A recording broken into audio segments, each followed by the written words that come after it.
Halo pemirsa, apa kabar? Senang sekali saya Astia Dika bisa kembali menemani Anda di program talk show yang syarat informasi inspiratif, apalagi kalau bukan bincang sehati.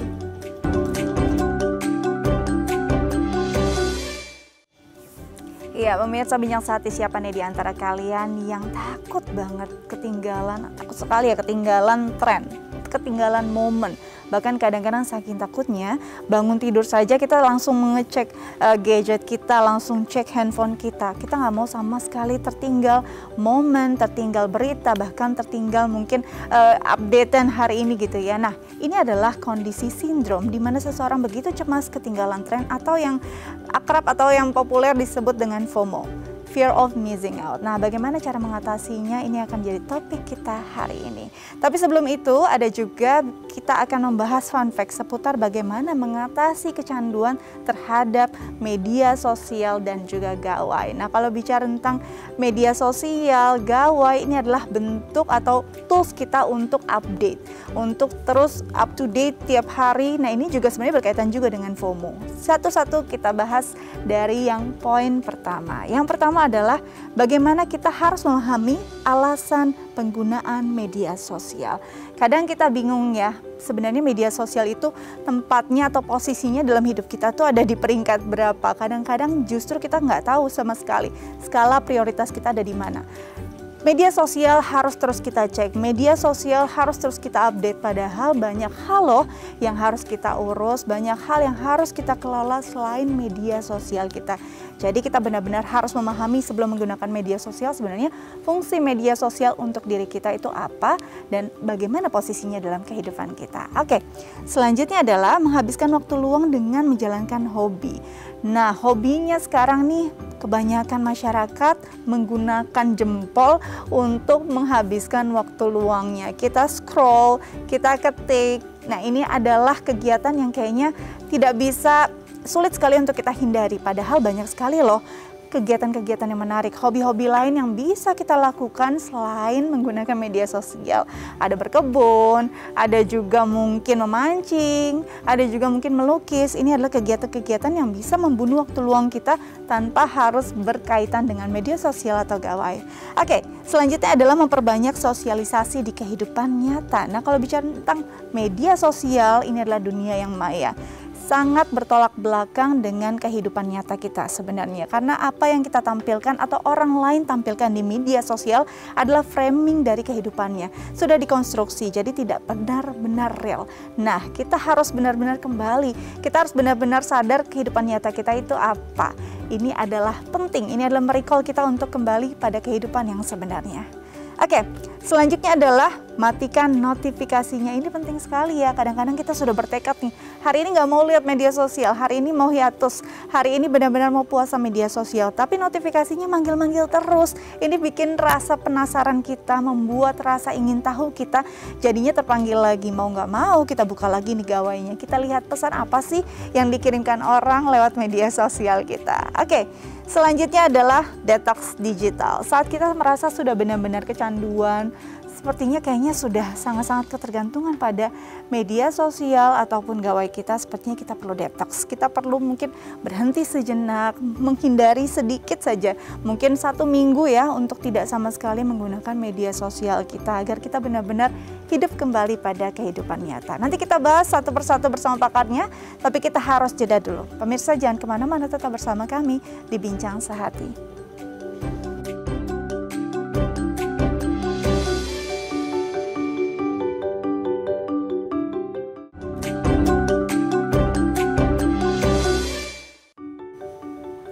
Baik pemirsa, kembali lagi bersama kami di Bincang Sehati. Nah, tadi kita sudah bahas ya di segmen sebelumnya apa saja sih poin-poin yang mungkin bisa kita lakukan untuk mencegah kecanduan terhadap media sosial. Nah, kali ini kita akan bahas bersama pakarnya. Sudah tersambung via sambungan Zoom bersama kami ada Alexandra Gabriela MPSI, psikolog dari Smart Mind Center. Langsung kita sapa. Halo Mbak Alexandra, apa kabar?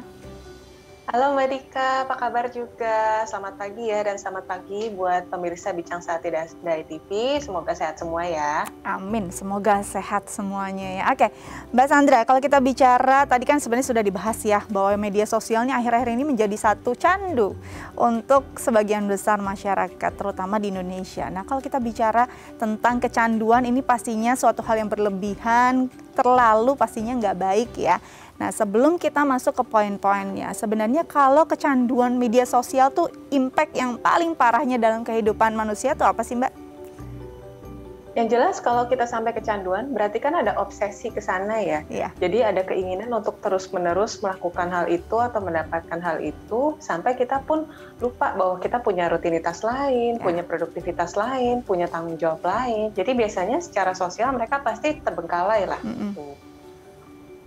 Oke, jadi banyak hal yang jadi terbengkalai karena memang benar-benar ini sangat-sangat membuat seseorang pindah gitu dari kehidupan nyata, benar-benar jadi candu pada kehidupan di dunia maya yang belum tentu ini benar-benar real gitu ya Mbak. Nah, ada hal-hal yang mungkin bisa kita bagi nih untuk pemirsa di rumah. Yang pertama adalah caranya agar tidak terlalu candu pada media sosial adalah untuk benar-benar memahami apa fungsinya kita menggunakan media sosial. Silakan Mbak Sandra, dijelaskan.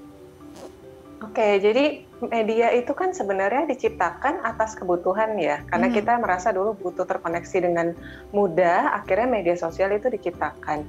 Jadi kalau memang alasan untuk menggunakan media sosialnya itu bijak, dalam artian kita menggunakannya sebagai suatu hal yang baik, yang sehat, jelas media sosial akan menjadi suatu hal yang menguntungkan kita gitu. Misalnya kayak cari kerabat lama, berrelasi dengan teman-teman lama juga, cari lowongan kerja, belajar hal-hal baru, dengerin podcast, atau mungkin lihat video-video tutorial, itu kan semua hal-hal baik ya.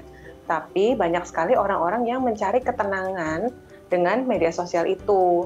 Salah satunya adalah melihat-lihat baju-baju terbaru, oh oke, aku udah up to date nih bajunya, atau melihat investasi-investasi terbaru, oh ya aku udah cocok nih, seperti itu. Jadi mereka mungkin melihatnya sebagai sebuah standar gitu, seakan-akan bahwa semua orang yang menampilkan apapun yang mereka tampilkan di media sosial itu benar, padahal kan sebenarnya enggak ya, banyak yang menjadi strategi marketing aja gitu.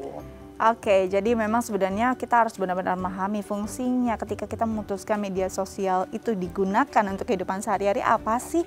Karena sebenarnya banyak peluang di sana ya, bukan cuma untuk kepoin orang gitu kan. Oke, selanjutnya adalah menggunakan waktu luang kita untuk kegiatan-kegiatan yang sebenarnya jadi hobi kita terdahulu sebelum ada media sosial. Tapi kayaknya orang-orang sekarang tuh bingung, kalau saya nggak megang handphone saya ngapain dong? Kayaknya bingung harus melakukan apa saat kita di waktu luang tidak menggunakan gawai. Nah gimana nih Mbak, sebenarnya kita tahu hobi kita apa, tapi justru kita merasa kebingungan saat tidak menggunakan gawai di waktu luang kita. Gimana caranya untuk kita bisa merecall lagi bahwa sebenarnya ini kebutuhan kita bukan di situ loh.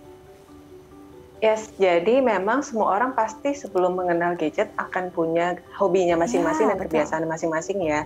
Tapi ketika pada akhirnya waktu kita lebih sempit, kita akan mencari kayak semacam stress rilis sebentar di sela-sela waktu kita, pasti yang dibuka adalah media sosial dulu, karena apapun ada di sana gitu. Intinya adalah untuk melihat kontennya dengan bijak atau tidak. Cuma kenapa kita tetap menyarankan seseorang yang mau berhenti main gadget ataupun yang bisa dibilang mau rilis dari kecanduannya adalah dengan stop gadget dulu dan lakukan banyak hobi gitu. Salah satunya hobi itu kan akan membantu kita untuk rilis emosi kita dengan lebih sehat, dengan berkarya lebih sehat, dengan mengembangkan diri di area lain, seperti itu.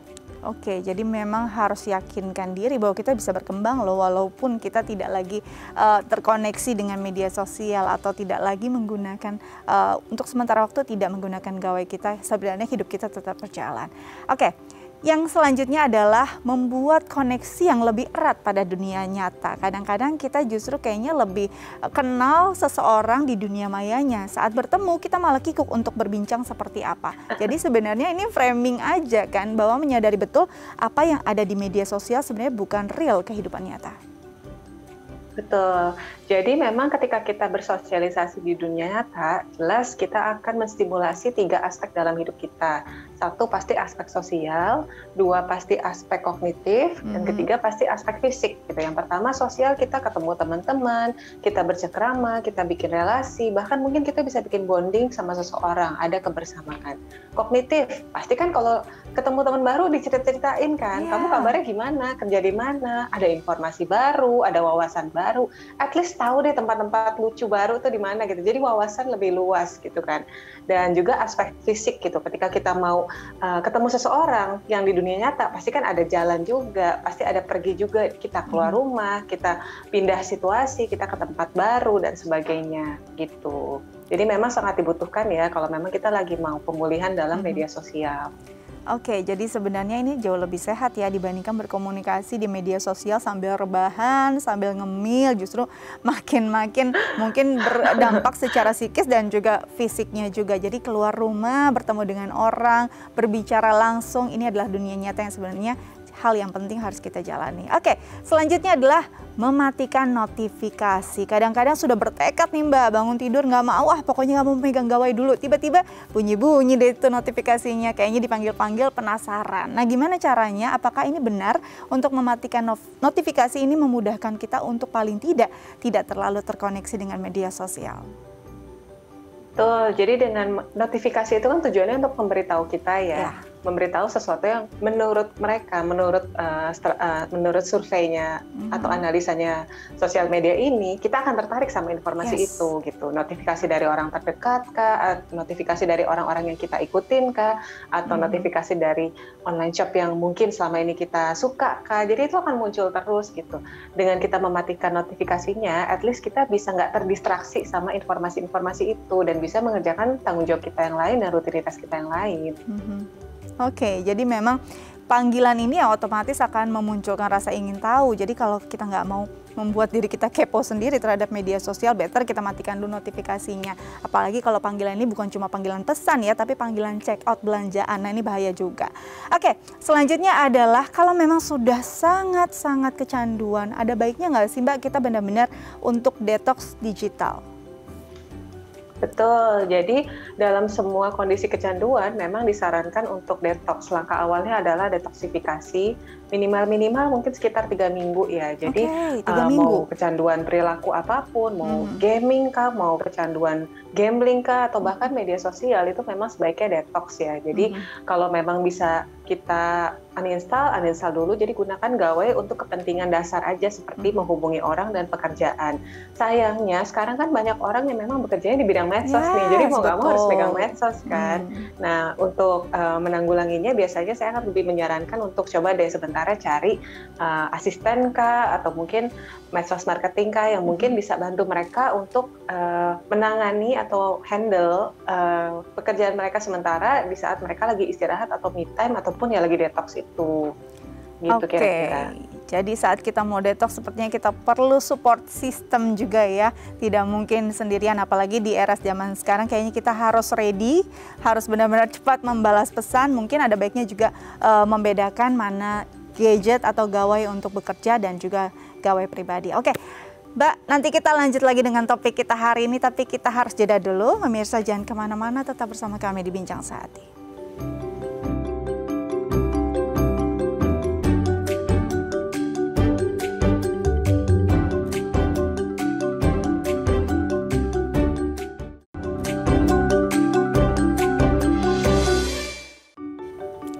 Ya pemirsa, kembali lagi bersama kami di Bincang Sehati, masih bersama dengan Mbak Alexandra ya. Nah pemirsa di rumah, topik kita hari ini adalah membahas tentang FOMO atau Fear of Missing Out. Nah mungkin pemirsa punya hal-hal yang ingin ditanyakan terkait tema kita kali ini.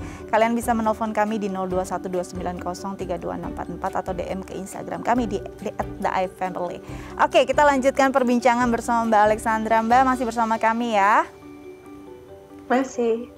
Oke, kita bicara tentang FOMO. Ini sepertinya suatu hal yang sedang jadi wacana publik juga ya. Kalau mungkin kita bisa jelaskan untuk pemirsa di rumah, FOMO itu sebenarnya apa sih Mbak? Kondisi semacam apa yang dialami oleh seseorang?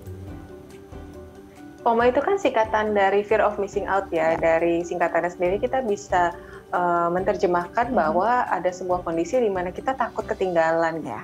Sebenarnya ngetrennya mungkin dulu adalah orang-orang yang dianggap takut menjadi kuper ya gitu. Jadi kondisi ini udah ada nih dari dulu, tapi baru ngetrennya memang belakangan ini ketika media sosial naik dan mungkin fenomenanya jadi lebih besar statistiknya gitu, seperti itu. Jadi ketika orang merasa aku nih nggak settle, aku nih nggak diterima, aku akan ditolak atau aku akan kehilangan momen ketika nggak ada kesempatan itu, ketika melihat orang lain udah ke kafe baru, kok aku belum ya, ketika orang lain sudah investasi hal baru, kok aku juga belum ya, atau ketika orang-orang punya gadget baru, aduh ntar mereka nggak mau temenan sama aku nih kalau misalnya aku nggak punya gadget ini gitu. Oke, jadi memang sebenarnya kondisi ini atau sindrom ini sudah lama ada gitu ya bentukannya, tapi karena sekarang menjadi up to date, menjadi orang yang benar-benar kekinian, tahu berita-berita teranyar, kondisi-kondisi yang paling baru itu adalah seperti tuntutan. Akhirnya jadi suatu hal yang kayaknya booming lagi gitu ya Mbak. Nah, kalau bicara tentang pastinya ada kondisi, ada sebabnya. Sebenarnya penyebab utamanya selain memang akses atau media sosial yang begitu luas, bisa diakses siapapun sehingga kekinian itu mudah sekali didapatkan orang, sehingga kalau misalnya ada yang kurang update, kok kamu bisa sih kan, padahal akses untuk suatu hal yang baru atau yang teranyar itu kan mudah gitu ya. Sebenarnya apa yang menjadi penyebab utama sekarang FOMO itu begitu merebak? Oke, sebenarnya sih bukan hanya karena media sosialnya saja ya. FOMO itu udah ada dari dulu, karena FOMO itu berkaitan dengan yang pertama memang sekarang yang paling jelas fenomenanya adalah media sosial. Terus selain itu juga ada tentang investasi tadi gitu, seperti itu. Terus ada juga tentang gaming, jadi zaman-zaman gaming ngetren ya, gaming yang akan bikin seseorang jadi FOMO begitu. Cuma balik lagi dengan adanya beberapa hal tadi, tapi kok nggak semua orang kena FOMO. That means kan ada masalah dalam diri orang ini, dalam kepribadian ataupun persepsi diri orang ini, di mana mereka mungkin merasa aku selalu kurang, aku nggak pernah cukup, hidupku nggak pernah stabil, misalnya seperti itu. Nah, biasanya sih kalau misalnya anak-anak yang sedari kecil selalu dibandingkan dan dibilang, tuh kamu nggak mau kayak dia, tuh kamu nggak lihat tuh kakak udah sampai seperti itu, kenapa kamu nggak bisa? Ayo dong cobain, masa kamu nggak pengen kayak yang lain? Jadinya selalu merasa aku nih nggak cukup baik ya, aku nih harus terus-menerus mengikuti tren ya, aku harus ngikutin seseorang gitu. Jadi ngerasanya nggak cukup terus, dan pada akhirnya ketika terpapar media sosial, apalagi di media sosial banyak ya iklan-iklan yang seperti hari gini belum bisa ini, usia 30 belum punya rumah sendiri gitu. Jadi rasanya tuh FOMO gitu. Kok kayaknya yang lain pada bisa, aku kok belum gitu. Oke, kalau tadi Mbak Alex sendiri bilang bahwa tidak semua orang kok kena FOMO, tidak semua orang mengalami sindrom ini. Berarti ada orang-orang tertentu yang memang rentan mengalami FOMO. Sepertinya kalau tadi memang ada dari impact dari pola asuh juga ya, dibandingkan dari kecil, merasa harus selalu kompetitif begitu kan. Nah, kalau bicara hal-hal lain atau generasi lain yang memang rentan terhadap FOMO ini, sebenarnya di usia berapa sih dan orang-orang semacam apa yang bisa mengalaminya? Kita melihat kan banyaknya, dicurigai banyaknya memang lebih banyak di ranah usia remaja sampai dewasa muda ya. Tapi pada penelitiannya ternyata hasilnya di seluruh level usia itu bisa mengalami FOMO gitu. Tapi temanya mungkin berbeda-beda ya. Ketika misalnya seorang ibu anaknya sudah menikah nih, yang menjadi FOMO adalah kok anakku belum punya anak, atau anakku belum menikah, yang lain udah pada menikah, misalnya seperti itu. Jadi pada penelitiannya semua aspek usia, semua level usia itu bisa mengalami FOMO sih. Cuma mungkin karena memang kelihatan yang lebih jelas kelihatan dan lebih banyak sekarang adalah yang usia remaja dan dewasa awal. Jadi kelihatan aja mereka lebih banyak, padahal sebenarnya semua aspek usia itu beresiko mengalami FOMO gitu.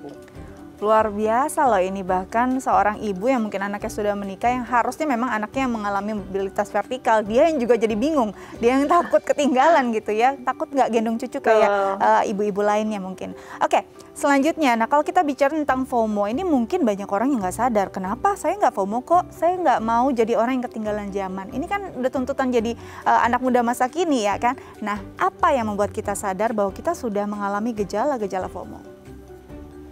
Biasanya kalau misalnya kita merasa ada informasi sedikit, rasanya tuh nggak tenang gitu. Ketika melihat teman-teman, oh dapat prestasi apa nih, atau mungkin mereka join klub apa, atau mungkin nongkrong di kafe mana gitu. Kok rasanya nggak tenang ya? Kayaknya kok aku nggak bisa ya, yang lain pada bisa. It seems like mereka tuh happy, mereka itu berprestasi. Kok aku kok gini-gini aja gitu. Jadi selalu ngerasa kurang dan selalu ngerasa telat. Terus mungkin mikir juga, oh ya mereka pada trending, buru-buru beli tempat atau buru-buru beli saham apa gitu. Kok kayaknya aku belum beli nih, aku ntar bakal ketinggalan nggak? Bahkan sampai asuransi pun sekarang menjadi banyak orang yang FOMO terhadap asuransi gitu. Jadi semuanya buru-buru, kok semua pada punya asuransi ya, aku belum, ntar aku aman nggak ya di masa depan gitu. Padahal kan sebenarnya semuanya media marketing aja ya gitu. Betul sekali. Nah ini kalau kita bicara jadi sasaran empuk dong untuk media marketing sebagai konsumen yang benar-benar bisa jadi orang yang sangat konsumtif saat FOMO. Nah Mbak, kalau tadi bicara sebenarnya kan akhirnya jadi kita selalu melihat atau membandingkan diri kita pada orang lain, membandingkan diri kita pada hal-hal yang common gitu ya. Nah ini berkaitan nggak sih dengan standar-standar sosial tertentu? Kadang-kadang kita selalu terpaku pada suatu hal, usia 30 berarti mobil satu, dengan mungkin jabatan supervisor, lalu ada rumah dan sudah mempersiapkan untuk menikah untuk laki-laki atau bahkan sudah punya 1 atau 2 anak untuk perempuan. Nah standar-standar sosial ini sebenarnya juga berkaitan nggak sih atau jadi satu hal yang akhirnya menjadi faktor seseorang menjadi FOMO? Yes, betul. Jadi dari yang tadi saya bilang, pertama mereka punya persepsi diri yang negatif, merasa nggak pernah cukup, merasa selalu kurang, dan ditambah dengan adanya norma atau value yang ditanamkan dalam masyarakat, gitu, standar-standarnya, bagaimana mereka melihat orang yang sukses atau tidak, bagaimana mereka melihat orang yang settle dan belum settle. Jadi bukan medianya yang menjadi faktor utama, tapi lebih ke pemahaman mereka terhadap diri di dalam lingkungan sosial, itu yang paling menentukan seseorang bisa terkena FOMO atau tidak. Karena apa saja bisa bikin orang FOMO gitu. Kalau ngelihat mobil mewah, kok aku belum punya gitu. Kok yang lain udah pada pakai, atau zaman-zaman dulu misalnya pakai Blackberries gitu. Kayaknya ketinggalan banget kalau nggak pakai Blackberries gitu. Seperti itu. Itu bahaya banget ya. Jadi akhirnya kita selalu merasa harus berlari gitu ya dalam kondisi yang sebenarnya nggak bisa dalam kondisi rileks gitu. Nah kalau bicara tentang hal-hal semacam ini, kalau misalnya ada seseorang loh, apa salahnya kalau saya bisa berlari untuk mengejar target-target hidup, target-target sosial? Kan bagus dong kalau saya bisa sama dengan orang lain. Nah sebenarnya ada nggak sih dampak yang sangat-sangat negatif dari FOMO ini? Pernah ada berita yang saya searching kemarin bahwa ada seorang perempuan yang sampai mengalami fobia sosial, bahkan dia meninggal di dalam rumahnya sendiri karena dia FOMO gitu. Karena dia merasa setiap kali dia keluar, dia membandingkan dirinya sama orang, dia merasa selalu ketinggalan, dan it seems like dia pengen menghindari hal itu gitu. Jadi perempuan ini pada akhirnya, dan perempuan ini dari Amerika Serikat ya, dimana memang di sana kan jauh banget ya perkembangannya dan semuanya serba cepat gitu. Jadi ketika dia merasa pas aku keluar, aku ngelihat semua orang kok bajunya udah berbeda mungkin, atau mungkin yang lain pada keren-keren dan aku masih tinggal sendiri di rumah, yang lain sudah punya suami, yang lain sudah punya anak, aku masih memusingkan diriku sendiri di rumah, dan pada akhirnya dia nggak berani keluar lagi. Atau ya itu tadi, fobia sosial gitu. Itu dampak yang ekstrimnya sih, tapi dampak jangka pendeknya mungkin secara psikologis ya balik lagi dari awalnya aja udah ada perasaan mereka itu nggak cukup, dan ketika mereka melihat ke orang lain, ketika mereka melihat orang-orang berbondong-bondong melakukan sesuatu di saat mereka nggak bisa, pasti akan timbul perasaan cemas dan frustrasi. Kenapa aku nggak bisa sesuai dengan apa yang aku mau? Kenapa aku nggak pernah diterima? Nah, perasaan nggak diterima itu pasti juga akan berkembang menjadi kondisi loneliness. Jadi banyak sekali hal-hal yang bisa muncul, dampak-dampak negatif yang bisa muncul akibat dari FOMO ini. Oke, jadi memang ini adalah kondisi yang bisa jadi sangat fatal, bahkan tadi sampai benar-benar akhirnya fobia sosial, dia sudah tidak sanggup lagi melihat pergerakan yang ada di luar gitu ya. Nah Mbak, kalau bicara tentang FOMO, ini kan tadi sampai bahkan bisa menghilangkan nyawa gitu. Bisa nggak sih sindrom ini akhirnya memang bergerak pada jadi kondisi kesehatan mental atau gangguan kesehatan mental? Yes, betul. Walaupun sebenarnya awalnya FOMO ini adalah fenomena sosial ya. Fenomena sosial itu kan bisa dikatakan terjadi hampir ke semua orang. Tapi secara personal bisa berkembang menjadi kondisi-kondisi tadi seperti anxiety dalam ranah apapun, mau social anxiety atau mungkin generalized anxiety atau kecemasan yang menyeluruh, atau mungkin bisa berkembang menjadi suatu kondisi yang obsesif dan juga depresi gitu. Jadi kalau obsesif itu kan sampai terus-menerus ingin ngikutin, kayaknya kalau misalnya belum melakukan, kayaknya nggak afdol untuk kita stop gitu. Rasanya tuh nggak pernah tenang, nggak pernah cukup, jadi terus-menerus fokus ke hal yang mungkin sebenarnya masih kita perlu pikirkan jauh-jauh hari dan ataupun mungkin bukan prioritas, seperti itu. Dan satu lagi yang depresi tadi, karena ngerasa aku nggak pernah cukup, aku selalu kalah, ya buat apa aku hidup, kok kayaknya aku nggak berguna ya. Tuh. Oke, nah ini ironis sebenarnya saat tadinya fenomena sosial akhirnya malah bergerak jadi sindrom dan gangguan kesehatan mental. Kadang-kadang mungkin kalau sekarang kita bilang, anak sekarang bilang ya nggak apa-apa, kalau stres sedikit kan bisa healing. Masalahnya healingnya juga FOMO. Kalau healingnya belum ke tempat yang aduh teman saya udah healing di sini gitu ya, kok saya belum ke sana. Akhirnya itu juga jadi satu bentuk kompetitif yang akhirnya jadi konsumtif. Ini berdampak juga dong pada kondisi finansial atau ekonomi seseorang, Mbak. Iya pasti, karena kan balik lagi ya, ada kondisi obsesif, pikiran obsesif di mana mereka terus-menerus harus memenuhi kebutuhan mereka untuk mencapai perasaan tenang ataupun perasaan mereka cukup itu. Dan banyak juga yang sampai merelakan untuk membayar lebih ataupun meninggalkan tanggung jawab mereka untuk bisa memenuhi FOMO-nya mereka gitu, memenuhi perasaan aku nggak missing out, perasaan aku tuh cukup, aku tuh diterima sama orang lain, aku tuh sama seperti orang lain gitu.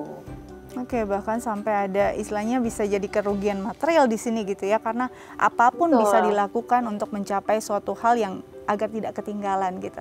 Nah, Mbak, bisa nggak sih ini dibalikan kembali, bisa nggak sih orang-orang yang FOMO ini sadar atau bahkan mungkin orang di sekitarnya untuk bisa mengajak mereka untuk kembali pada tracknya bahwa sebenarnya jadi orang yang tidak selalu jadi peran utama itu tidak apa-apa. Yes, karena ini adalah bentuk salah satu perilaku saja, jadi masih bisa untuk dikembalikan seperti sedia kala. Dan biasanya sih kalau memang dalam level yang ringan, orang-orang sekitar dan dukungan dari orang-orang yang terdekat itu bisa bantu mereka untuk menyadari, oh aku nggak sehat nih, aku harusnya merasa cukup. Terutama bila mereka juga mau membuka mata, banyak orang yang menghargai aku tanpa aku harus ngikutin tren terus, tanpa aku harus capek-capek selalu mengikuti standarku terus, seperti itu. Jadi memang kita buka mata dulu ke orang-orang terdekat, di mana mereka masih dukung kita dalam kondisi apapun, plus juga selalu ingatkan teman-teman kita ataupun saudara-saudara kita yang sepertinya mengalami FOMO bahwa kayaknya kamu udah nggak sehat deh. Coba lihat orang-orang nggak semuanya ikut ke sana, nggak semuanya pergi ke sana, tapi mereka baik-baik aja dan kamu pun pasti akan baik-baik saja gitu. Dengan mereka punya coping perasaan cemas yang baru, coping itu kan seperti penyelesaian masalah ya. Bagaimana mereka menyalurkan rasa cemasnya, bagaimana mereka menyalurkan kekhawatiran mereka akan perasaan nggak cukup. Nah itu akan bisa membantu mereka untuk menghilangkan kebiasaan FOMO ini atau sikap-sikap FOMO ini. Oke, jadi sebenarnya saat kita sadar, apalagi ada support system yang baik, ini bisa loh dihilangkan. Nah, sebelum kita mengatasi, pastinya kita lebih baik mencegah, dan apakah ini bisa dicegah? Nanti kita bahas, tapi kita harus jeda dulu ya Mbak Alex ya. Oke, pemirsa jangan kemana-mana, tetap bersama kami di Bincang Sehati.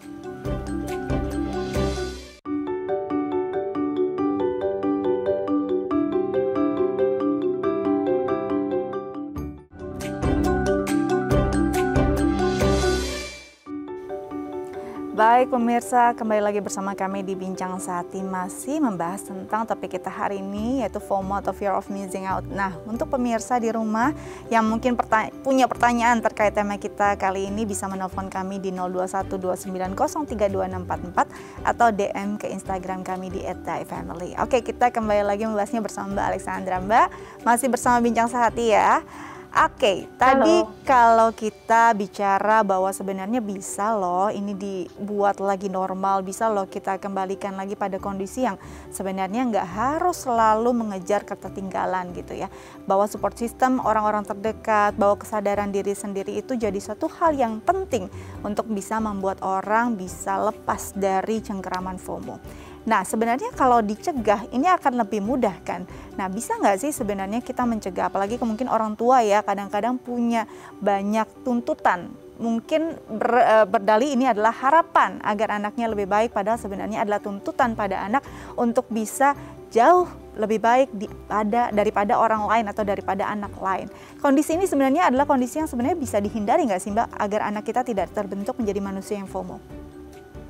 Bisa. Jadi pertama-tama balik lagi ya, menggunakan media sosial dengan cara yang bijak. Ya. Kan sekarang bisa ada filter nih, kita mau follow siapa, kita mau follow hashtag apa, atau mungkin bisa kita hide lah orang-orang yang mungkin setiap kali dia tampil kok kayaknya kita merasa nggak nyaman gitu.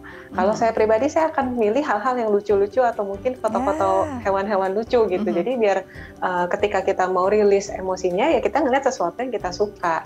Apalagi kalau memang kita ngikutin hal-hal yang bikin kita berkembang seperti podcast atau video, misalnya video tutorial atau video informasi. Dan jangan lupa juga lakukan kegiatan yang mengharuskan kita keluar gitu. Seperti olahraga, atau mungkin nggak bisa hanya mengandalkan jalan-jalan sama teman ya, takutnya kitanya pengen jalan-jalan, kita akan ketemu, ternyata teman kita lagi FOMO juga, main medsos terus gitu. Jadi coba kita salurkan hasrat kompetitif kita tuh ke hal yang lebih sehat, seperti mengikuti klub olahraga. Kan mau nggak mau jadi stop megang HP kan, dan mau nggak mau kita harus keluar ke lapangan, seperti itu. Ataupun mungkin ikut komunitas-komunitas yang bisa membangun diri kita, bisa meningkatkan spiritualitas kita, seperti itu. Oke, nah perlu nggak sih kita memahami atau menyadari betul bahwa dalam kehidupan kita punya dua dimensi, eksternal dan internal, di mana yang eksternal memang suatu hal yang kita nggak bisa kontrol, tapi yang internal sebenarnya adalah si pembuat keputusan. Perlu nggak sih kita memahami itu bahwa agar tidak ada rancu atau bias di antara dua dimensi tersebut? Yes, sebuah situasi itu kan tergantung bagaimana kita merespon ya. Situasi eksternal tuh nggak akan pernah bisa kita atur, dan semua itu akan terjadi apa adanya, tinggal bagaimana kita menanggapi dan merespon situasi eksternal itu. Seperti yang tadi saya sempat ingatkan bahwa bukan medianya yang salah, kitanya yang berperilaku seperti apa dan berpikir seperti apa yang bikin kita mengalami hal-hal negatif terkait media itu, seperti itu. Nah, ini dia, kadang-kadang sebenarnya saat bicara tentang relasi orang tua dan anak, kadang-kadang mungkin si orang tua yang seharusnya lebih kuat pondasinya untuk bisa menahan terjangan dari faktor eksternal, justru FOMO duluan gitunya, akhirnya membentuk manusia FOMO berikutnya. Apa ya sebenarnya hal-hal yang mungkin sederhana saja yang tiap hari mungkin tanpa sadar kita lakukan, akhirnya sebenarnya kita sedang membentuk generasi FOMO yang baru? Satu adalah perilaku membanding-bandingkan ya, walaupun membanding-bandingkan seringkali dianggap sebagai suatu hal yang niatnya baik kok, aku tuh mama tuh cuma pengen kamu tuh berprestasi gitu. Tapi sesimpel kayak membandingkan dengan teman, membandingkan dengan kakaknya, atau membandingkan dengan sepupunya, itu membuat seseorang merasa nggak cukup gitu. Atau yang kedua, respon apresiasi yang berlebihan. Jadi kalau misalnya mereka dapat prestasi, ya diapresiasi dan diberikan rewardnya itu luar biasa banyak atau luar biasa heboh, tapi sekalinya mereka nggak ngapa-ngapain atau mungkin mereka melakukan kesalahan, dihukumnya pun juga cukup ekstrim gitu. Jadi kayak benar-benar ada kondisi yang ekstrim antara ketika mereka berbuat yang oke, ketika mereka berprestasi, sama ketika mereka melakukan kesalahan. Di situ kan anak ini akan berpikir, oke, aku harus terus-menerus selalu mengikuti standar orang lain. Tapi yang terpenting adalah selalu menanamkan self-worth dan perasaan bahwa dia itu cukup, bahwa dia itu dicintai, dan bahwa dia itu selalu akan diterima bagaimanapun kondisi dia dan situasi dia yang dia alamin, begitu. Oke, jadi memang jangan sampai kita membandingkan seseorang dengan orang lain, apalagi itu anak sendiri, karena penilaian orang tua adalah hal yang paling penting untuk setiap anak di dunia. Oke, sebelum kita lanjut lagi, ada pertanyaan via DM Instagram nih Mbak ya, dari @vini. Pertanyaannya, Mbak, saya tuh suka berjam-jam scrolling medsos. Nah, saya suka ikut challenge yang sedang tren. Namun saya nggak sampai cemas. Tapi pasti saya selalu meluangkan waktu untuk mengunggah video yang sedang tren. Apakah ini termasuk gangguan mental juga? Atau mungkin termasuk FOMO nggak sih, Mbak? Silakan, Mbak. Kalau memang belum ada dampak negatifnya, baik secara emosional maupun secara tanggung jawab, it seems like itu cuma lucu-lucuan aja gitu. Karena kan yang membedakan apakah kondisi FOMO ini udah menjadi gangguan atau tidak adalah ketika kita merasa nggak tenang kalau nggak ngikutin tren itu gitu. Dan di sini kan dia bilang nggak ada perasaan cemas, tapi selalu diikutin. Balik lagi, selalu diikutinnya, dia bisa nyempet-nyempetin waktu di luar waktu yang harus digunakan untuk mengisi tanggung jawab dia atau tidak. Jadi misalnya pulang kerja, daripada kita cuma ngobrol-ngobrol nggak jelas atau mungkin cuma tidur-tiduran di rumah, ya udah deh aku ikut challenge deh sama teman-teman, kan sama aja ketemu teman juga gitu. Jadi memang balik lagi tergantung bagaimana respon kita terhadap kondisi tersebut. Apakah kalau tidak melakukan itu akan membuat cemas ataupun membuat kita merasa ketinggalan atau tidak. Kalau sebenarnya enggak dan cuma untuk seru-seruan aja ya nggak masalah. Itu kan fungsi utamanya kan bikin kita punya kegiatan lain deh kalau misalnya ada challenge atau ada tren-tren tertentu. Daripada bingung mau kemana, mendingan ke kafe baru ini, ya nggak masalah kalau memang dilakukannya untuk refreshing sama keluarga di saat kita udah liburan, nggak ada kerjaan, ya udah kesana aja gitu. Tapi kalau harus banget nih minggu ini, pokoknya walaupun belum gajian gue harus kesana, aku harus kesana, ya jelas itu yang bermasalah gitu. Oke, jadi pada intinya sebenarnya yang jadi indikator ketika kita merasa cemas kalau kita tidak melakukan atau tidak ikut tren tersebut. Selama tidak ada kecemasan sebenarnya masih baik-baik saja atau tidak ada hal-hal yang terbengkalai ya gara-gara kondisi tersebut, sebenarnya belum dalam masuk kategori FOMO. Oke, nah kalau bicara tentang FOMO, apa sih yang ditakutkan? Ketinggalannya atau sebenarnya penolakannya karena kita tidak bisa diterima di kondisi sosial atau di lingkungan sosial karena mungkin tertinggal. Sebenarnya penerimaan diri di sini menjadi faktor yang penting nggak sih Mbak untuk seseorang agar terhindar dari FOMO?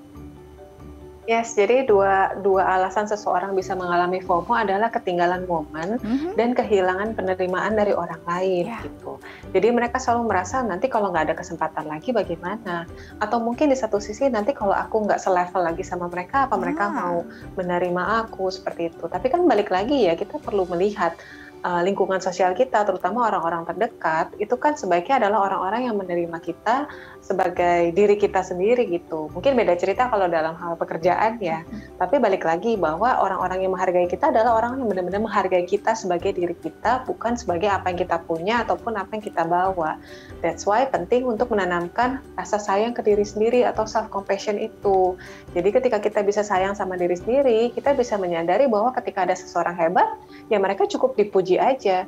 Ketika mereka bisa melakukan sesuatu, ya kita cukup menjadikan mereka contoh, tapi bukan berarti kita kurang, atau bukan berarti kita harus terus-menerus mengejar sesuai apa yang udah dilakukan orang lain. Kita punya track dan jalan kita sendiri, kita juga punya potensi sendiri yang bisa dikembangkan, gitu. Oke, jadi memang sebenarnya kita harus benar-benar mengenal diri kita sendiri ya. Kondisi-kondisi itu butuh nggak sih untuk diri kita?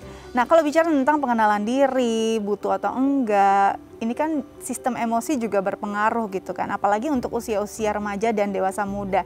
Kadang-kadang lingkungan sosial atau penerimaan di lingkungan sosial ada bagian hidup yang mungkin 70% jadi keseharian mereka. Gimana ya Mbak kalau misalkan kita berada dalam lingkungan orang-orang yang FOMO? Sebaiknya apakah seorang remaja atau dewasa muda ini cukup stabil untuk tetap berada di sana dengan pendiriannya, atau sebaiknya memang kita harus mencari lingkungan sosial yang baru?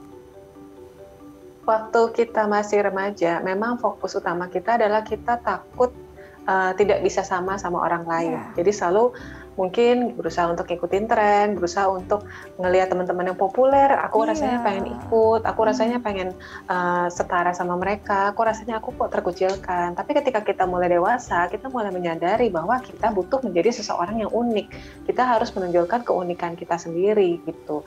Jadi balik lagi, apakah kita harus menghindar dari orang-orang yang sama-sama FOMO atau tidak? Sayangnya kan memang kalau di Indonesia sendiri ada penelitian yang menunjukkan 68% milenial itu, ya milenial kita sekarang usianya mungkin remaja ke atas ya, mereka mengalami FOMO. Jadi mau berteman sama siapa nih kalau misalnya semuanya FOMO buat mereka kan. Cuma ya kita bisa memilih. Mungkin buat teman-teman di sini yang masih remaja ataupun ibu-ibu yang punya remaja, kita perlu mengingatkan ke mereka bahwa kamu bisa memilih mau jadi follower atau mungkin mengikuti mereka yang FOMO, atau kamu mau menjadi inspirasi dan panutan. Let's say kalau semua orang pakai baju hitam, lagi ngetren pakai baju hitam, dia pakai baju putih sendiri gitu, dan dia bilang aku nggak gitu suka pakai baju hitam, kayaknya lebih seru pakai baju putih nih, atau mungkin sekali pakai baju putih. Kan lama-lama ada beberapa orang yang berpikir, iya ya kenapa harus ngikutin baju hitam semua gitu. Jadi kita bisa melihat diri kita sebagai orang yang harus mengikuti atau orang yang bisa menjadi contoh buat orang lain gitu. Oke, jadi memang kalau kita pikir dengan data tadi bahwa 80% remaja kita justru FOMO, mau main sama siapa gitu ya. Jadi memang baiknya terutama untuk orang tua benar-benar memperkuat fondasi karakter anak agar memang tidak menjadi seseorang yang terlalu larut pada tren atau suatu hal yang kekinian. Oke, nanti kita lanjut lagi Mbak, tapi kita harus jeda dulu. Pemirsa jangan kemana-mana, tetap bersama kami di Bincang Sehati.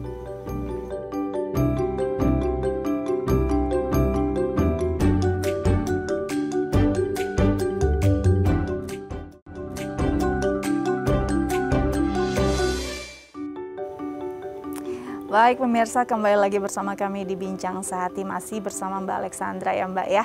Oke Mbak, sebelum kita memberikan tips untuk keluarga di rumah atau pemirsa Bincang Sehati di rumah, ada hal yang mungkin sedang harap-harap cemas juga nih menjelang Idul Fitri, pasti bersilaturahmi. Ada hal yang biasanya jadi tren setelah Lebaran adalah pernikahan. Pertanyaan-pertanyaan, tagihan bahwa kapan nikah, ini bisa menimbulkan FOMO tersendiri untuk orang-orang yang mungkin masih lajang ya, lagi diharapkan keluarganya untuk segera menikah. Apa yang bisa dilakukan oleh orang-orang ini agar tetap tenang selama silaturahmi, agar tidak justru jadi FOMO, mengambil keputusan terburu-buru karena tuntutan sosial? Jadi kita memang perlu berekspektasi bahwa setiap pertemuan keluarga pasti ada pertanyaan-pertanyaan seperti itu ya, atau mungkin komentar-komentar lain yang tidak enak seperti kok kayaknya kamu gemukan, kok pucetan sih dan sebagainya gitu.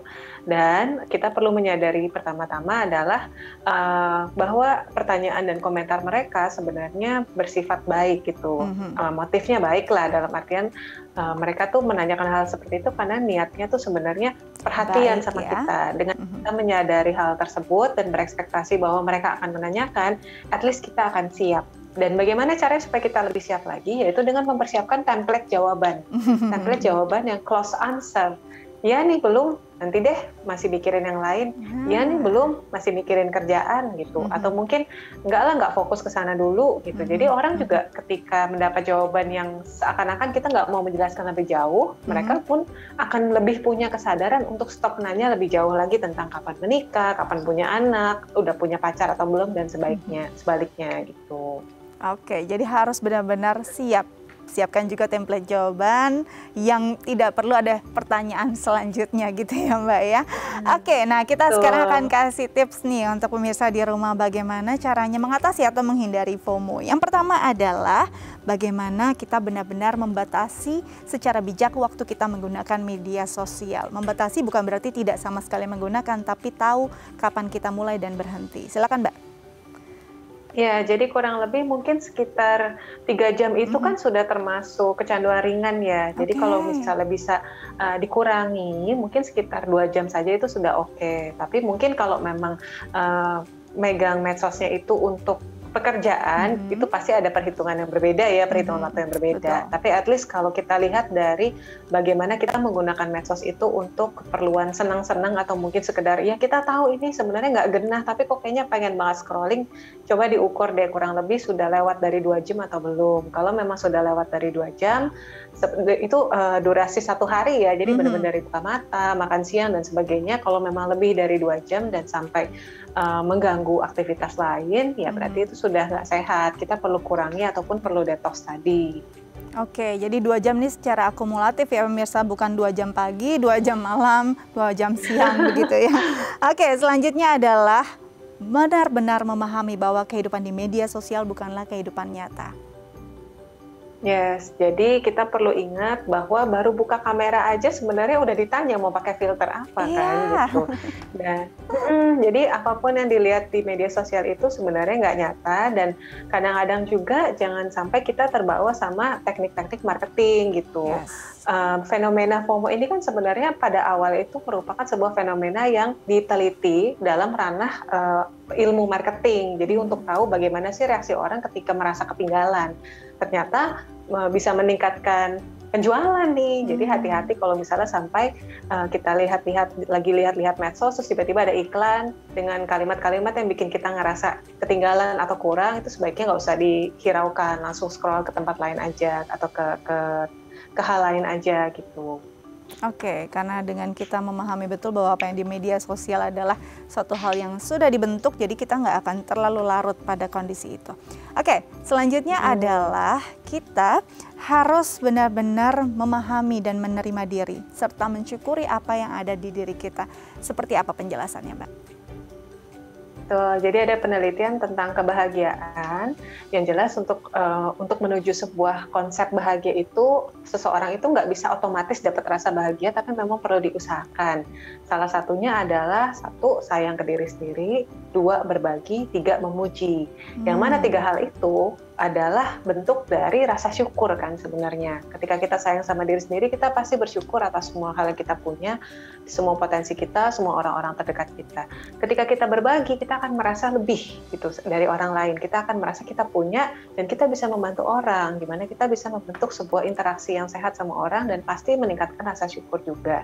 Dan yang ketiga tadi adalah ketika kita memuji apapun deh, memuji langit yang cerah, memuji pengalaman yang lucu, ataupun memuji seseorang, itu akan membuat kita terus mengarahkan pikiran kita dari sudut pandang yang lebih sehat atau lebih positif itu.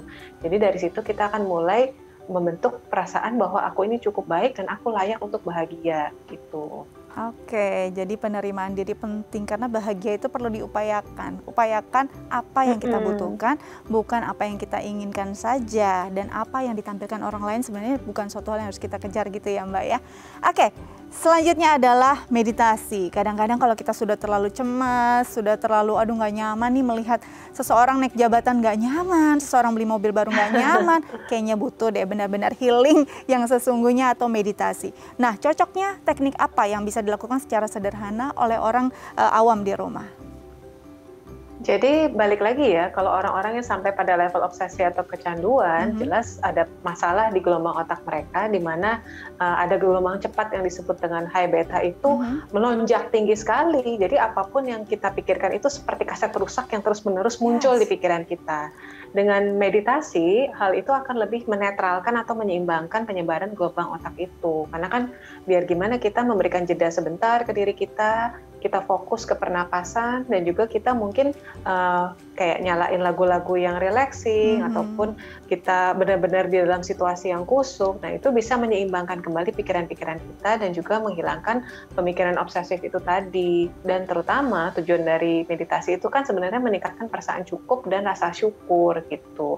Bentuk meditasinya sih sebenarnya beragam, apapun bisa dilakukan gitu. Jadi nggak cuma meditasi yang udah sulit ataupun teknik-teknik meditasi yang mungkin kita perlu ke sebuah tempat ataupun perlu mengikuti sebuah ajaran tertentu, nggak juga. Sesimpel dengan kita fokus ke nafas, at least 5 menit deh gitu. Fokus aja ke nafas 5 menit itu sudah cukup gitu.